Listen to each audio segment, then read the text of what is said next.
Hello, my LGBT cuties, and welcome back to another episode of A Jaded Gay. I'm Rob Lovelace, and today we're talking about the origins of Pride, the Stonewall Riots. To truly recognize the significance of this uprising, it's important to understand the world queer people were living in during the 1960s. While being gay wasn't explicitly illegal in New York City, bars were prohibited from serving homosexual patrons. Gay bars were routinely raided by police, and those arrested risked public exposure, job loss, and social exile. And because of this, many gay bars operated as underground private bottle clubs, often run by organized crime. One of those bars was the Stonewall Inn in Greenwich Village. It was far from glamorous, poorly maintained, overcrowded, and frequently extorted, but it offered something rare, a place where LGBTQ+ people could gather, dance, and exist openly. In the early morning hours of June 28, 1969, police raided the Stonewall Inn without warning. And while these types of raids weren't uncommon, usually bar owners were tipped off in advance. But this time they weren't, and patrons were harassed, arrested, and subjected to invasive treatment. And so they fought back. Rather than dispersing, people stayed.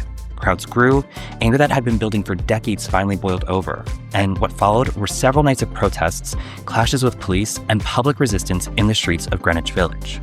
Now, accounts differ, memories conflict, and much of the history is fragmented, but what's clear is that the LGBTQ+ community collectively said enough. While the Stonewall Riots didn't create the gay rights movement, they did transform it and brought LGBTQ+ rights to mainstream attention. They energized a new generation of activists and led to the formation of organizations like the Gay Liberation Front and later groups such as GLAAD, PFLAG, and the Human Rights Campaign. 1 year later, on June 28, 1970, thousands marched from the Stonewall Inn to Central Park in what became the first Pride Parade.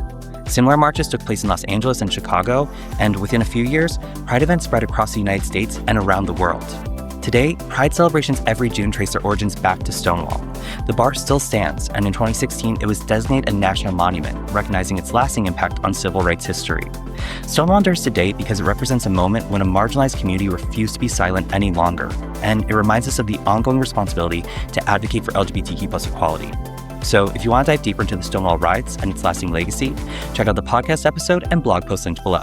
And remember, every day is all we have, so you gotta make your own happiness.